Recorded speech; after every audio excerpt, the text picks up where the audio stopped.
வணக்கம். அமரர் கல்கி அவர்களின் சிவகாமியின் சபதம் பாகம் 3 பிக்ஷுவின் காதல் அத்தியாயம் 9 யுத்த நிறுத்தம். அன்றிரவு 2ஆம் ஜாமத்தில் மந்திராலோசனை சபை மறுபடியும் கூடிய போது சபையில் கூடியிருந்த எல்லோருடைய முகத்திலும் பரபரப்பு காணப்பட்டது. வாதாபி வீரர்கள் இருவரும் வெள்ளைக்கொடி பிடித்துக் கொண்டு தெற்கு கோட்டை வாசலில் வந்து நின்றதாகவும் அவர்கள் கொண்டு வந்த ஓலை மகேந்திர சக்கரவர்த்தியிடம் சேர்க்கப்பட்டதாகவும் நகரம் முழுவதும் வதந்தி பரவிவிட்டது. ஓலையில் என்ன எழுதியிருந்தது, மகேந்திர பல்லவர் என்ன மறு ஓலை அனுப்பப் போகிறார் என்று அறிந்து கொள்ள அவ்வளவு பேரும் ஆவலாக இருந்தார்கள். முக்கியமாக நரசிம்மவர்மனின் முகத்திலே எள்ளும் கொள்ளும் வெடித்தன. அவருடைய கண்களில் பளிச்சென்று மின்னல் தோன்றி மறைந்தன. தம் பக்கத்தில் என்ற பரஞ்சோதியுடன் அடிக்கடி சம்ஞா பாஷையினால் அவர் ஏதோ பேசிக் கொண்டிருந்தார். அவருடைய மார்பு புயலால் தாக்குண்ட கடலை போல் மேலே பொங்குவதும் கீழே அடங்குவதுமாக இருந்தது. சக்கரவர்த்தி வழக்கத்தை விட மிடுக்கான நடையுடன் வந்து சிம்மாசனத்தில் அமர்ந்தார். அவர் கையிலிருந்த ஓலை மீது எல்லோருடைய கண்களும் கவனமும் சென்றன. சபையோர்களே, இன்று மாலை சபை கலையும் சமயத்தில் முக்கியமான செய்தியை எதிர்பார்ப்பதாக சொன்னேன். நான் எதிர்பார்த்ததை காட்டிலும் மிகவும் முக்கியமான ஆச்சரியமான செய்தி வந்திருக்கிறது. மந்திரிகளே, அமைச்சர்களே, தளபதிகளே, அனைவரும் கேளுங்கள். வாதாபி சக்கரவர்த்தி யுத்தத்தை நிறுத்திவிட்டார். சமாதானத்தையும் சிநேகத்தையும் வேண்டி ஓலை அனுப்பியிருக்கிறார் என்று சொல்லி மகேந்திர பல்லவர் தம் கையில் இருந்த ஓலையை தூக்கி காட்டியதும் சபையில் ஏற்பட்ட ஹாஹாரத்தையும் மற்றும் பல வியப்புலிகளையும் குதூகல சப்தங்களையும் வர்ணிக்க முடியாது.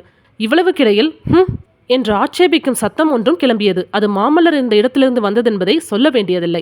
மந்திரிகளே, அமைச்சர்களே, உங்களுடைய அபிப்பிராயத்தை தெரிந்து கொள்ள விரும்புகிறேன். துங்கபத்ரா நதியிலிருந்து நர்மதை நதி வரையிலும் உள்ள மத்திய பாரத தேசத்தின் ஏக சக்கராதிபதி நம்முடைய சிநேகத்தை கோருகிறார். நம்முடன் சமாதானத்தை நாடுகிறார். அவருக்கு நான் என்ன மறுமொழி அனுப்பட்டும்? யுத்தத்தை நிறுத்த முடியாது, போர் நடத்தியே தீருவோம் என்று சொல்லி அனுப்பட்டுமா? அல்லது பல்லவ குலத்தின் பரம்பரை தர்மத்தை அனுசரித்து சிநேகத்தை கோருகிற வாதாபி சக்கரவர்த்தியிடம் நாமும் சிநேகத்தை கை கொள்ளலாமா? சபையோர்களே, நன்றாக யோசித்து சொல்லுங்கள். 15,000 யானைப்படையையும் 5 லட்சம் காலாட்படையும் உடைய வாதாபி புலிகேசி மன்னர் யுத்தத்தை நிறுத்திவிட்டு நமது விருந்தினராக காஞ்சி நகருக்குள் பிரவேசிக்க விரும்புகிறார். சில தினங்கள் இங்கே தங்கி இம்மாநகரின் சிறப்புகளை பார்த்து கழித்துவிட்டு போக ஆசைப்படுகிறார். அவரை மரியாதையுடன் வரவேற்று உபசரிப்போமா, அல்லது கோட்டை கதவுகளுக்கு இன்னும் சில தாள்களை போட்டு அடைப்போமா? உங்களுக்குள்ளே கலந்து யோசித்துக் கொண்டு ஏகமனதாக அபிப்பிராயத்தை எனக்கு தெரியப்படுத்துங்கள் என்றார் சக்கரவர்த்தி. பிறகு சற்று நேரம் சபையில் ஒரே கலகலப்பாய் இருந்தது. மந்திரிகளும் அமைச்சர்களும் ஒருவரோடொருவர் உற்சாகமாய் பேசிக்கொண்டார்கள். கடைசியாக பிரதம மந்திரி சாரங்கதேவப்பட்டர் பேசுவதற்கு எழுந்து நின்ற போது சபையில் நிசப்தம் குடிக்கொண்டிருந்தது. பல்லவேந்திரா, தங்களுடைய ராஜதந்திரத்திலும் தீர்க்காலோசனையிலும் இச்சபையோர் அனைவருக்கும் பூரண நம்பிக்கை இருக்கிறது. எந்த காரியத்தை எந்த காலத்தில் எப்படி செய்ய வேண்டுமோ அப்படி தாங்கள் செய்து முடிப்பீர்கள் என்று எல்லாரும் உறுதி கொண்டிருக்கிறோம். ஆகவே முதலில் தங்களுடைய அபிப்பிராயத்தை தெரிந்து கொள்ளவே விரும்புகிறோம் என்றார். அப்போது சக்கரவர்த்தி, பட்டரே, என் அபிப்பிராயத்தை கேட்கவும் வேண்டுமா? அவசியத்துக்கு மேலே ஒரு வினாடியும் யுத்தத்தை நடத்துவதில் எனக்கு பிரியமில்லை. ஓர் உயிரேனும் வீணாக சேதமடைவதில் எனக்கும் விருப்பமில்லை. இந்த கோட்டைக்குள் இருந்த நாம் எல்லோரும் கூடிய வரையில் ஒரு குறையும் இல்லாமல் சௌகியமாய் இருக்கிறோம். ஆனால் கோட்டைக்கு வெளியே கிராமங்களிலும் பட்டணங்களிலும் உள்ள பல்லவ நாட்டு பிரஜைகள் பெரும் கஷ்டங்களுக்கு ஆளாயிருக்கிறார்கள்.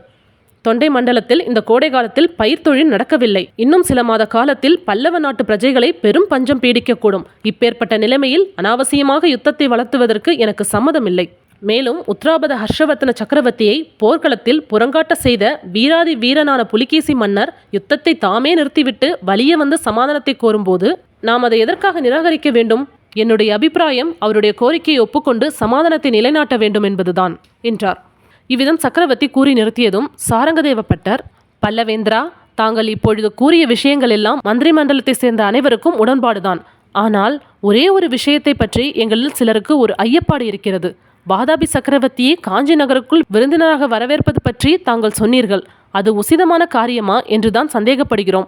வாதாபி மன்னர் பழிப்பாவங்களுக்கு அஞ்சாத வஞ்சகர் என்றும் அசுரகுணம் படைத்தவர் என்றும் கேள்விப்பட்டிருக்கிறோம். காஞ்சியை பார்க்க வருவதாக அவர் சொல்வதில் ஏதேனும் அந்தரங்க சூழ்ச்சி இருக்கக்கூடும் அல்லவா என்றார்.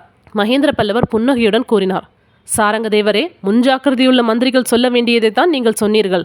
யோசிக்க வேண்டிய காரியம்தான். ஆனால் வாதாபி அரசர் கேட்டிருப்பதில் ஒரு விதமான சூழ்ச்சியும் இருக்க நியாயமில்லை. அவருடைய யானைப்படை காலாட்படை எல்லாவற்றையும் காஞ்சிக்கு 2 காத தூரத்துக்கு அப்பால் அனுப்பிவிட சம்மதிக்கிறார்.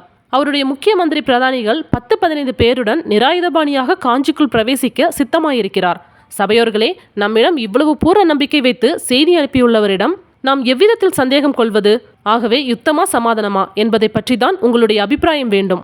மறுபடியும் மந்திரிமார்களும் அமைச்சர்களும் ஒருவரோடொருவர் கலந்து ஆலோசித்தார்கள். கடைசியில் சாரங்கதேவப்பட்டர் எழுந்து, பல்லவேந்திரா, மந்திரி மண்டலத்தார் சமாதானத்தையே விரும்புகிறார்கள். வாதாபி சக்கரவர்த்தியை காஞ்சிக்குள் வரவேற்கும் விஷயத்தில் தங்களுடைய கருத்து எதுவோ அதன்படி செய்யலாம் என்று அபிப்பிராயப்படுகிறார்கள் என்றார்.